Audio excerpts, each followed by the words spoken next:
Kabar duka datang dari keluarga musisi Melly Mono. Sang ayah, Teddy Parlin Wijaya meninggal dunia pada Kamis, tanggal 3 Februari tahun 2022. Saat ini jenazah telah dimakamkan di Taman Pemakaman Umum, TPU, Kampung Kandang, Jagaraksa, Jakarta Selatan.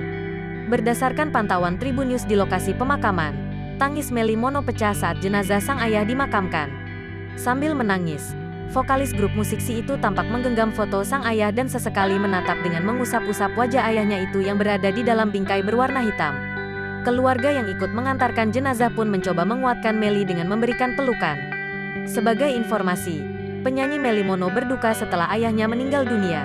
Kabar duka itu disampaikan mantan vokalis band Si itu melalui akun media sosialnya, Kamis, tanggal 3 Februari tahun 2022. Melly Mono begitu sedih saat kehilangan selamanya Teddy Parlin Wijaya, ayahnya. Dolly, manajer Melly Mono, mengatakan, ayah Melly Mono meninggal dunia, Kamis kemarin. Saat ini jenazah ayah Melly Mono disemayamkan di rumah duka Grand Haven, Pluit, Jakarta Utara. Menurut Dolly, ayah Melly Mono meninggal dunia karena sakit jantung.